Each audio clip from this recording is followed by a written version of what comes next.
Selamat pagi, salam sejahtera untuk kita semua.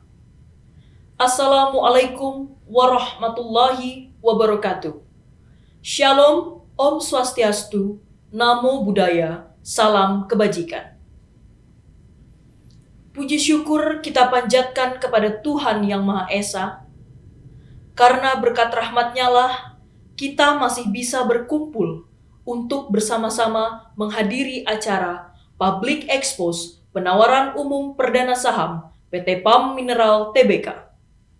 Meski harus dilaksanakan secara virtual, semoga kita selalu dalam keadaan sehat walafiat. Untuk mempersingkat waktu, berikut saya bacakan susunan acara hari ini. 1. Pembukaan. 2. Ulasan singkat dan pemutaran video company profile. 3. Perkenalan jajaran komisaris dan direksi, penjamin pelaksana emisi efek, dan profesi penunjang. 4. Presentasi oleh manajemen PT PAM Mineral Tbk. 5. Penutup. Memasuki agenda selanjutnya, ulasan singkat mengenai PT PAM Mineral Tbk. PT PAM Mineral Tbk bergerak di bidang pertambangan. Berdiri sejak tahun 2008, perusahaan ini memiliki 2 wilayah operasional, yakni di Sulawesi Tenggara, Desa Lameruru, Kecamatan Langgikima, Kabupaten Konawe Utara, dan Desa Larone, Kecamatan Bungku Pesisir, Kabupaten Morowali, Sulawesi Tengah. Untuk lebih lanjutnya, mari kita simak pemutaran video company profile PT PAM Mineral Tbk.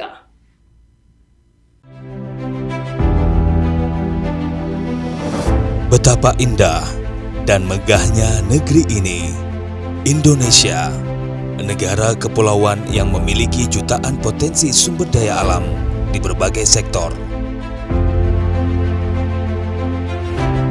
Salah satunya adalah nikel, yang menjadikan Indonesia sebagai produsen dan eksportir terbesar dunia yang menguasai sekitar 27% pasar global.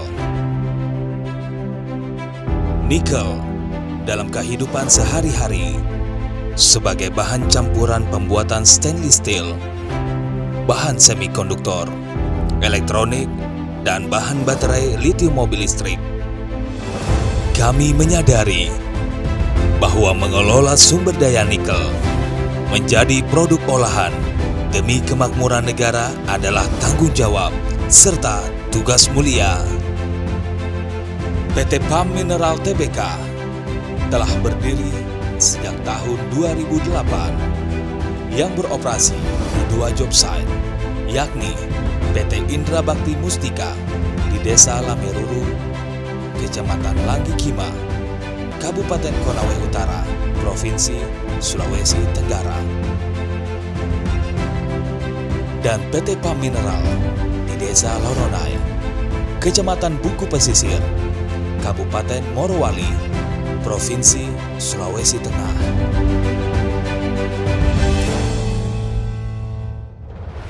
Kami berkomitmen mewujudkan mimpi membangun negeri dengan bekerja sama, bekerja dengan segenap hati untuk bisa berbagi dan berkontribusi. Visi kami adalah menjadi perusahaan Indonesia yang mampu mewujudkan kinerja pertambangan yang profesional, efisien, transparan, dan ramah lingkungan. Sementara, misinya adalah bertindak secara bertanggung jawab dalam mengelola sumber daya alam dan berkomitmen besar pada keselamatan kerja, pemberdayaan masyarakat, serta lingkungan. Kami membangun infrastruktur penambangan terintegrasi dengan laboratorium dan memperhatikan kontrol QA/QC untuk menjadikan produksi berdaya saing tinggi dalam kawasan lahan di 2 job site seluas 774 hektar wilayah pertambangan yang luas dengan cadangan sumber daya tambang berkualitas tinggi menjadikan PT PAM Mineral Tbk memiliki posisi yang solid dalam industri pertambangan Indonesia. Berdasarkan data perusahaan, dari tahun ke tahun nilai angka produksi yang stabil membuat para investor memberikan kepercayaan penuh kepada PT PAM Mineral Tbk. Kedepannya, PT PAM Mineral Tbk akan melakukan ekspansi wilayah tambang yang belum beroperasi dan terus meningkatkan mutu serta kualitas produk dengan target pasar nasional serta internasional. Dalam kegiatan operasionalnya, kami selalu menjalankan praktik penambangan yang baik dan sesuai dengan peraturan yang berlaku, baik sejak perencanaan maupun setelah kegiatan operasional penambangan. Sebagai komitmen terhadap pemberdayaan masyarakat, kami bersama pemerintah secara terbuka memberikan fasilitas sesuai dengan kebutuhan mereka guna membangun dan meningkatkan taraf hidup masyarakat Desa Lingkar Tambang. Kegiatan PPM PT PAM Mineral dibuktikan dengan pemberian beasiswa kepada mahasiswa Lingkar Tambang dan pemberian bantuan untuk perbaikan sarana dan prasarana pendidikan di sekitar daerah Lingkar Tambang. Sampai saat ini sudah melakukan kegiatan reklamasi lebih kurang 9 hektar dengan menanam sekitar 6.500 pohon. Kami yakin dengan kerja keras, kerja cerdas, kerja tuntas, dan semangat pantang menyerah, pada akhirnya akan mengantar PT PAM Mineral Tbk menjadi perusahaan dengan pengembangan, eksplorasi detail, penambangan efektif dan efisien dengan tata kelola good mining practice. Bersama-sama menuju masa depan.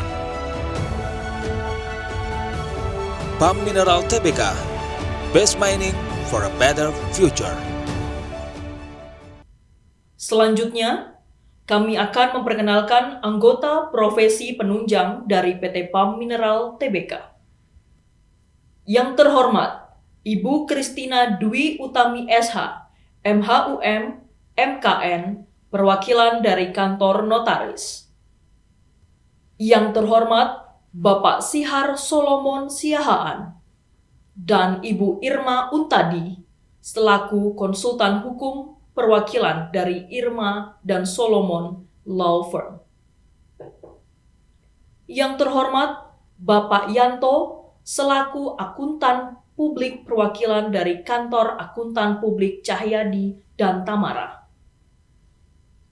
Yang terhormat, Bapak Rizky Yuditya, selaku Biro Administrasi Efek perwakilan dari PT Bima Registra.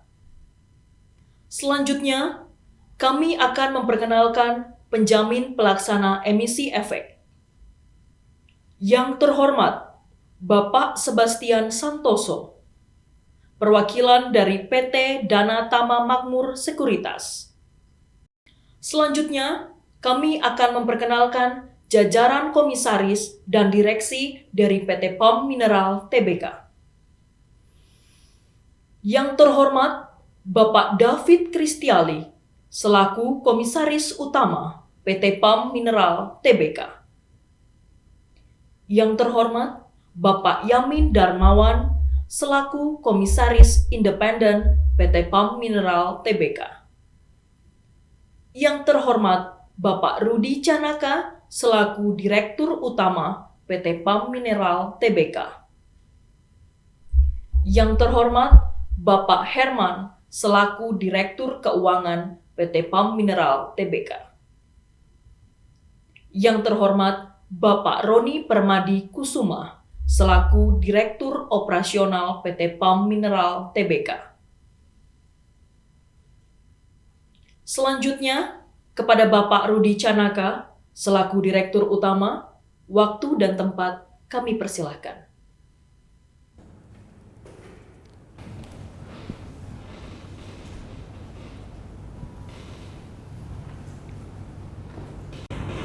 Assalamualaikum, salam sejahtera, Om Swastiastu, Namo Buddhaya, salam kebajikan.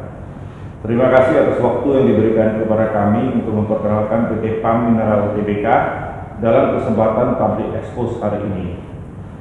Sebelum saya mempresentasikan PT PAM Mineral Tbk, saya akan memperkenalkan diri. Memperkenalkan dulu, nama saya Rudi Canaka, selaku Direktur Utama PT PAM Mineral Tbk.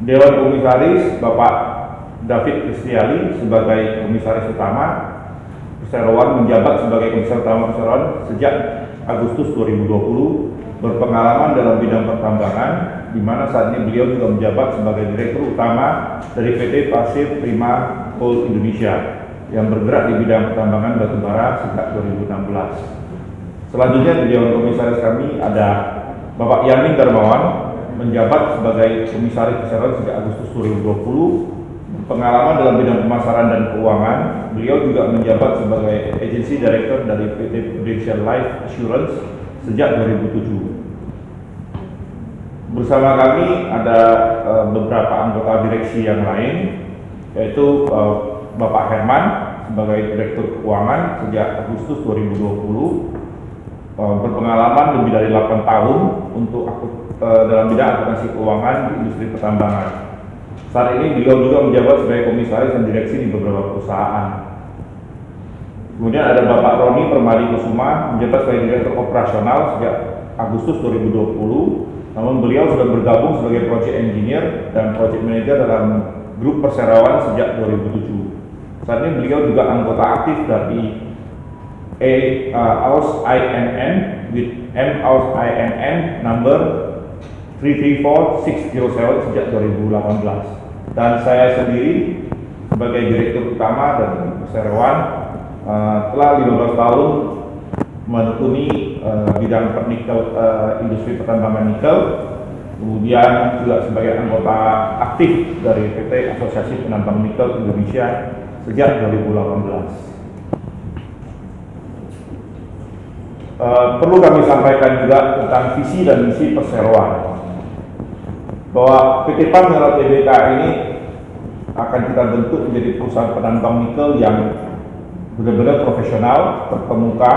dan ramah lingkungan dengan mengembangkan beberapa potensi pertambangan yang ada di wilayah Indonesia. Untuk mendukung langkah-langkah tersebut, kami mempunyai visi dan misi sebagai berikut. Yang pertama, meningkatkan produksi dan efisiensi biaya. Dengan perencanaan modal kerja yang baik serta berkolaborasi dengan kontraktor untuk menghasilkan operasional yang efektif dan efisien. Yang kedua, kami tetap berkomitmen melakukan eksplorasi dalam rangka menambah cadangan. Dengan eksplorasi berkelanjutan untuk menambah cadangan dan konservasi cadangan, kami juga terus menambah IUP baru sehingga secara organik maupun melalui proses akuisisi. Yang ketiga, memperkuat hubungan dengan konsumen.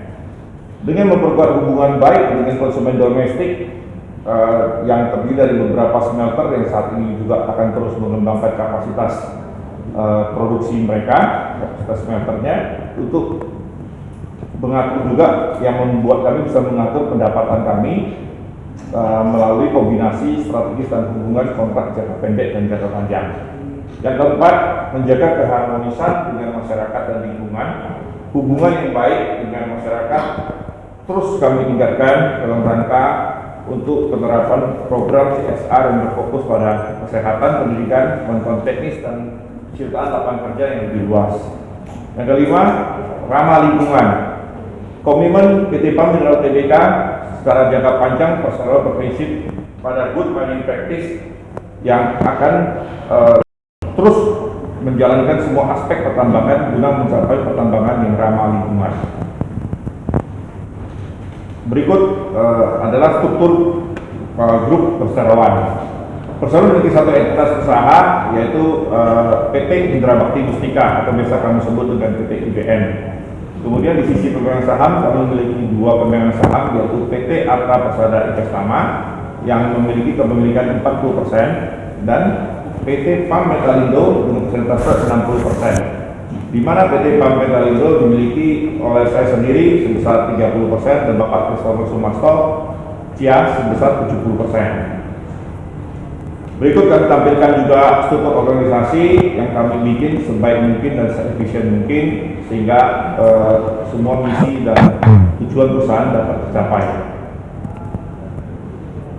Mengenai kegiatan usaha akan dilanjutkan oleh rekan saya, Pak Roni. Silakan Pak Roni.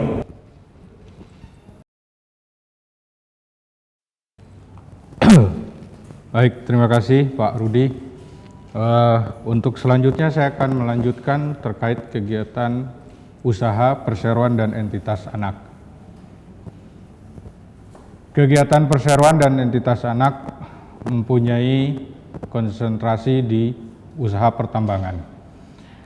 Ada 2 job site yang kami miliki.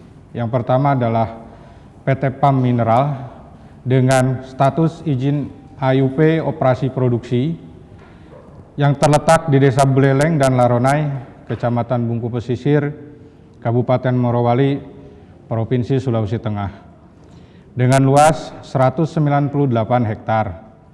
Tanggal ditetapkan 17 Februari 2012 dengan masa waktu 13 tahun. Yang kedua entitas anak adalah PT Indra Bakti Mustika atau PT IBM dengan status izin AUP operasi produksi yang terletak di Kecamatan Langgikima, Kabupaten Konawe Utara, Provinsi Sulawesi Tenggara dengan luas 576 hektar. Tanggal ditetapkan 17 Maret 2014 dengan jangka waktu 20 tahun.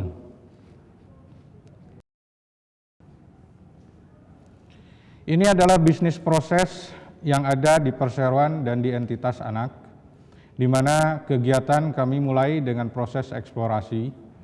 Eksplorasi ini kami lakukan dimulai dengan kegiatan pemetaan regional yang kemudian dilakukan dengan pemetaan secara detail untuk mendapatkan zonasi laterit yang berada di wilayah AUP.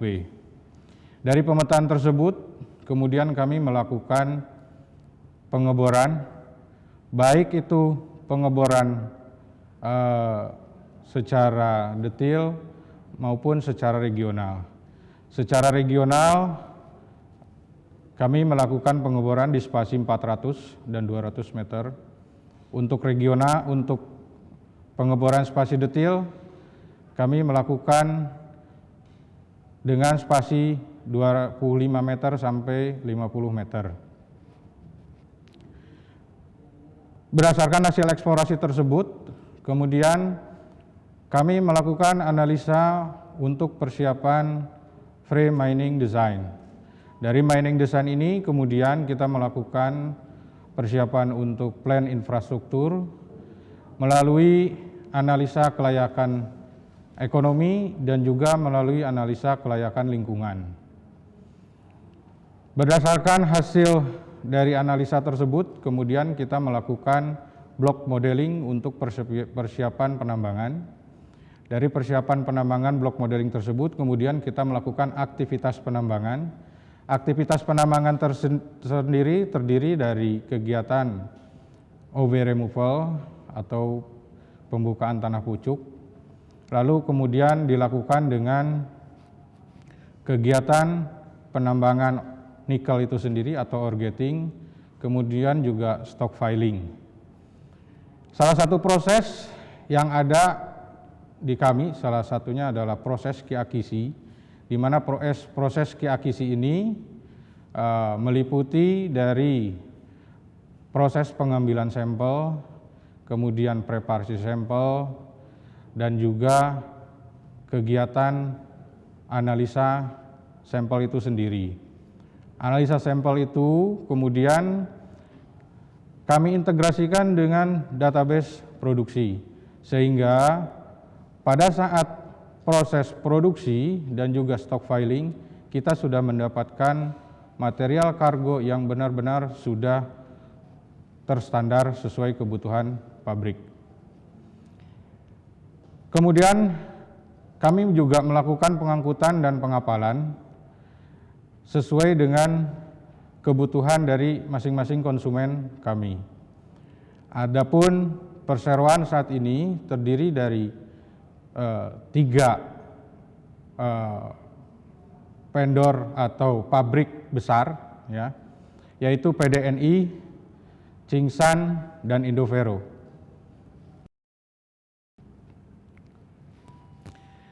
Beberapa fasilitas pendukung pertambangan yang sudah ada, baik untuk operasional maupun untuk lab, meliputi dari site office, kemudian ruang genset, mes karyawan yang saat ini sudah terinstal untuk sekitar daya tampung 250 karyawan, kemudian kantin, klinik, yang mana ini menjadi sangat-sangat penting saat ini, mengingat kondisi pandemi, sehingga perseroan maupun entitas melakukan prokes yang cukup ketat, baik untuk karyawan yang akan cuti maupun yang kembali dari cuti.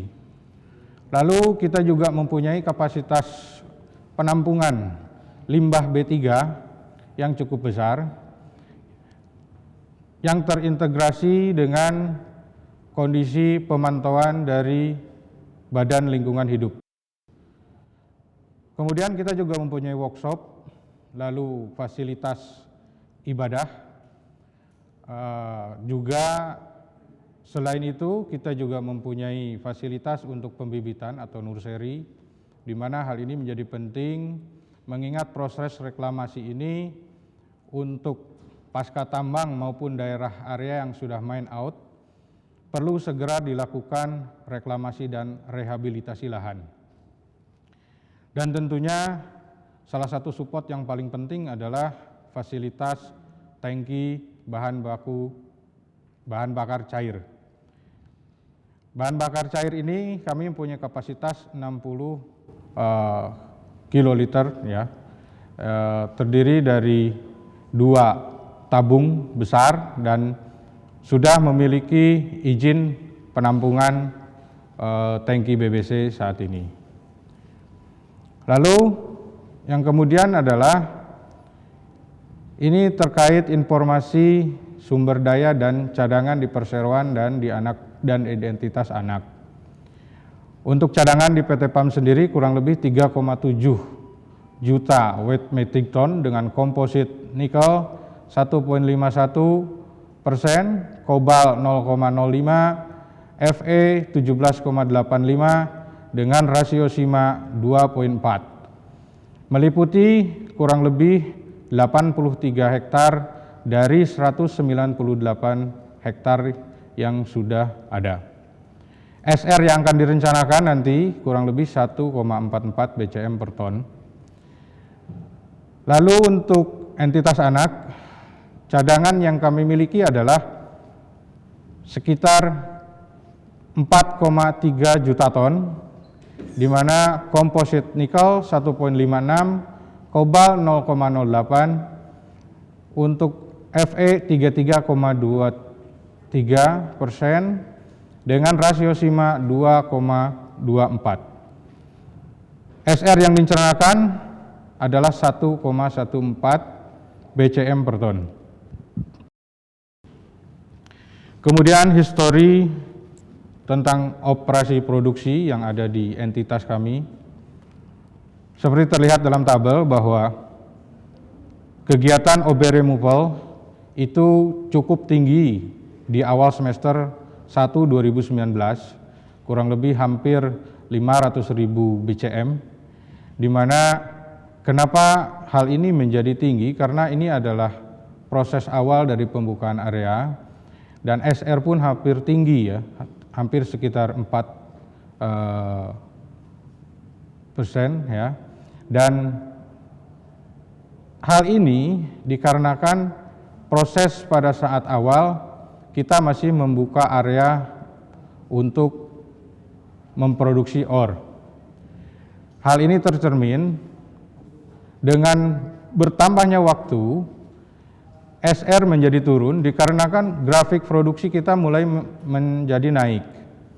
Terlihat seperti dalam grafik semester 1 2019 itu kita baru mendapatkan produksi 115.000 ton, dan kemudian di semester selanjutnya, semester 2 dan semester 1 2020, kami mengalami kenaikan, dan syukur alhamdulillah beriringnya waktu sekitar bulan Oktober tahun 2020, pemerintah telah menetapkan HPM, yaitu harga patokan mineral, di mana HPM ini menjadi dasar diversifikasi dalam komoditi produk kami. Terlihat seperti dalam grafik, kita mendapatkan dua karakter ore untuk berproduksi, yaitu kadar high grade dan kadar low grade. Dan ini tentunya satu opportunity kita yang cukup baik, di mana dengan adanya standarisasi HPM ini menjadikan optimalisasi sumber daya dan cadangan kami lebih maksimal. Terlihat grafik kenaikan kami pada penjualan ore. Di semester 1 2020 kita masih stagnan satu produk. Terlihat grafik kenaikan yang cukup signifikan berada di semester 2 2020. Kemudian terkait keunggulan kompetitif produksi nikel, yaitu jumlah pasokan nikel yang terbatas. Karena permintaan yang semakin meningkat dari industri kendaraan listrik atau electrical vehicle atau EV, di mana market share untuk kendaraan listrik atau EV yang akan meningkat 2,5% pada tahun 2019 menjadi 10% pada tahun 2025. Hal ini tentunya diprediksikan akan terus meningkat menjadi 28% di tahun 2030 dan 58% di tahun 2040. Aktualnya, pada saat kami produksi tahun 2019, konsumsi nikel untuk bahan baku baterai telah mencapai 7% dari total konsumsi global. Dan diperkirakan pada tahun depan, tahun 2020, permintaan nikel akan melebihi pasokan atau demand akan melebihi dari suplai yang ada. Dan ini tentunya menjadi potensi yang besar bagi perseroan untuk bertumbuh, mengingat saat ini baru sebagian kecil dari area yang sudah ditambang. Sekilas tentang industri nikel. Indonesia adalah salah satu penghasil nikel terbesar dunia, di mana sumbu ultramafic zone berada salah satunya di Kabupaten Konawe Utara dan juga Kabupaten Morowali. Dan tentunya ini merupakan potensi dan juga keunggulan kompetitif mengingat perseroan dan juga entitas anak berada pada wilayah tersebut.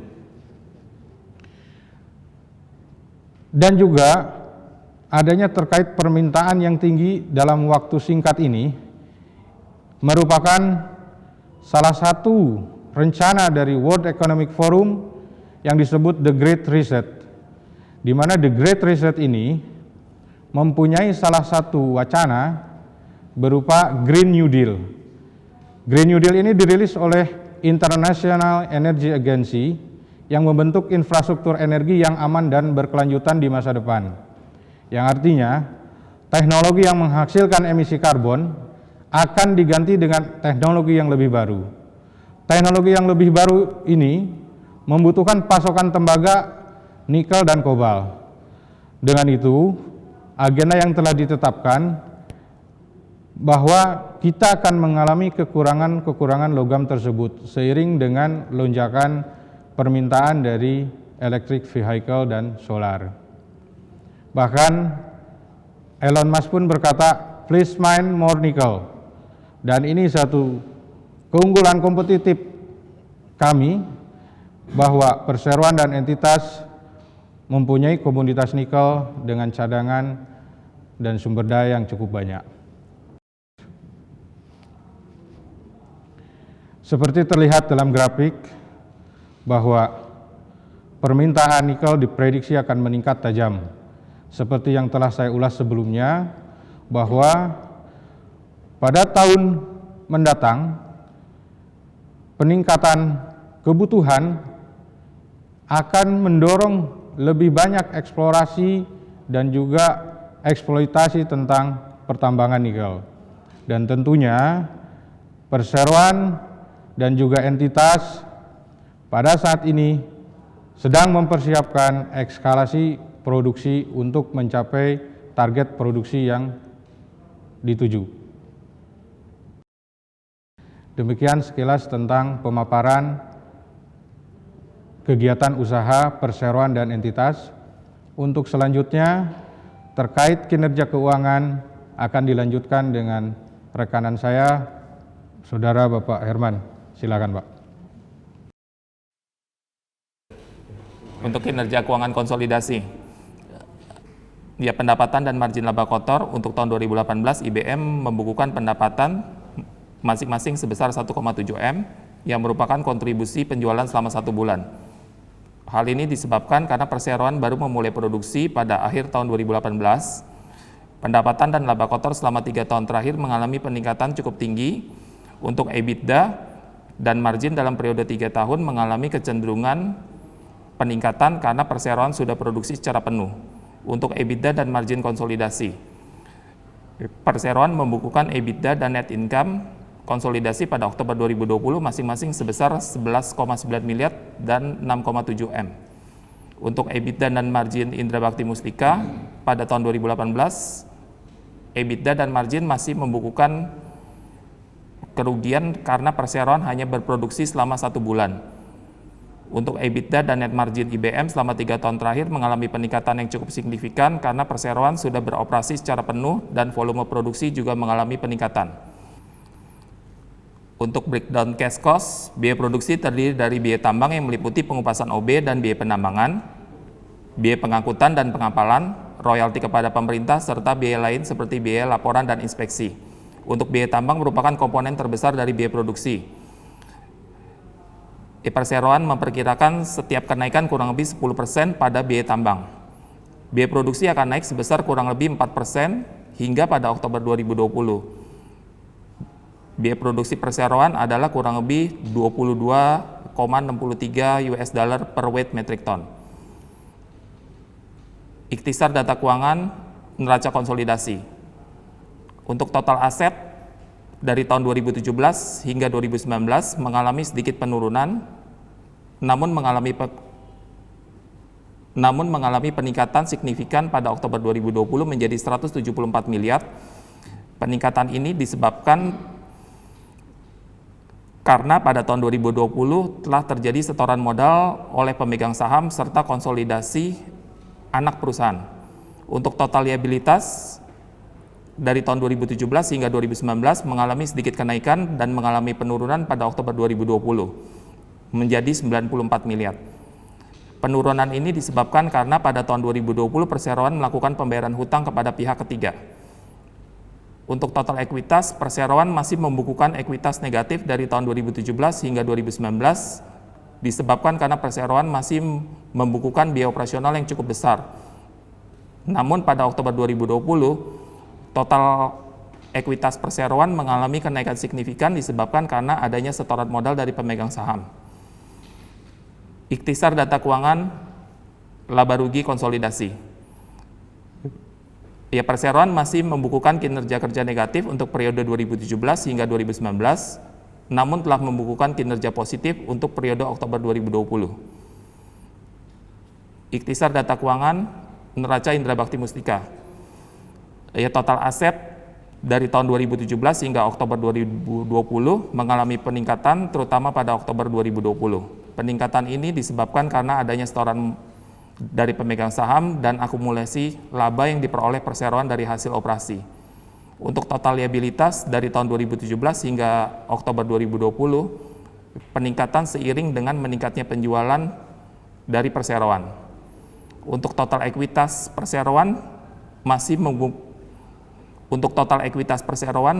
membukukan ekuitas negatif dari tahun 2017 hingga 2018. Disebabkan karena perseroan masih membukukan biaya operasional yang cukup besar.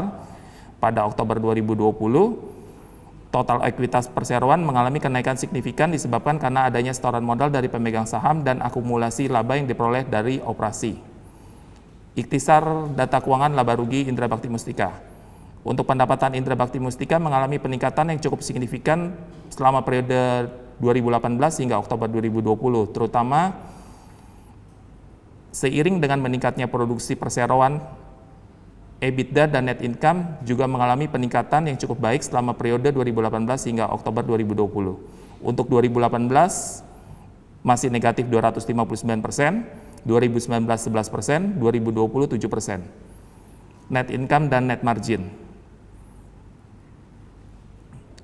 EBIT 2017 2018 masih negatif, baru pada 2019 naik secara signifikan menjadi 15 miliar dan Oktober 2020 sedikit mengalami penurunan menjadi 13 miliar. Untuk EBIT margin 2018 masih negatif minus 272%, 2019 naik menjadi 10% dan turun 6% dan turun menjadi 6%. Ini turun dikarenakan pada Oktober 2020 belum disetahunkan. Untuk net income 2018 masih negatif, 2019 naik menjadi 10 miliar dan pada Oktober 2020 masih menjadi 10 miliar juga. Ya, pada net margin ada penurunan 2019 7%, di 2020 turun menjadi 5% karena belum disetahunkan juga. Untuk penjelasan selanjutnya kita serahkan kepada Pak Sebastian.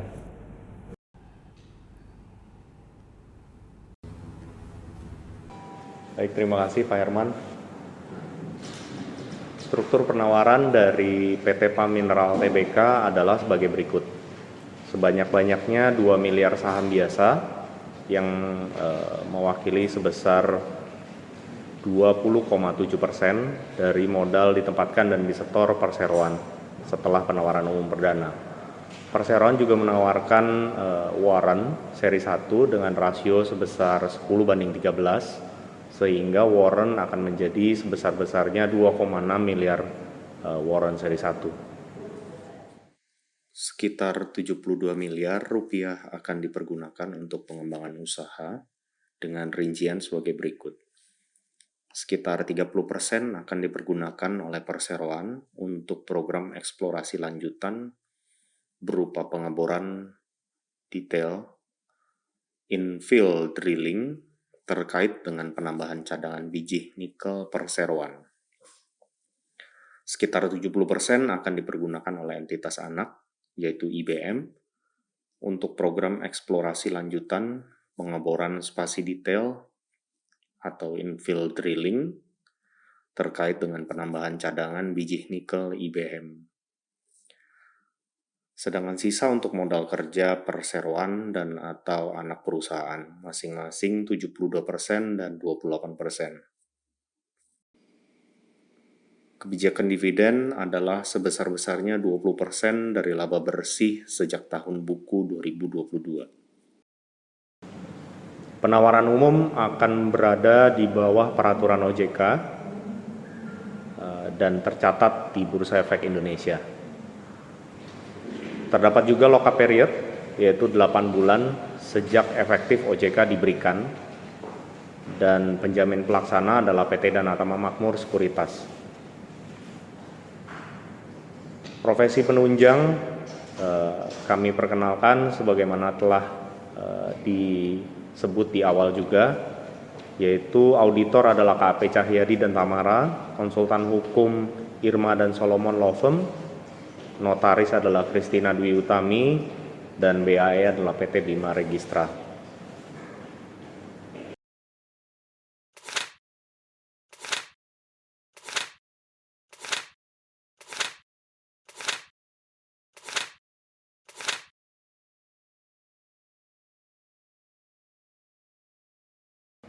Demikian paparan public expose untuk PT PAM Mineral Tbk. Terima kasih. Acara ini dapat disaksikan di channel YouTube PT PAM Mineral Tbk. Dan untuk calon penjamin pelaksana emisi efek atau calon sindikasi dapat mengambil form book building kepada Danatama Sekuritas dengan menghubungi nomor 021 57 97 4288 atau bisa juga melalui email di e-banking @danatama.com. Akhir kata, kami undur diri. Terima kasih dan salam sejahtera. Yuk nabung saham NICL. Yuk nabung saham NICL.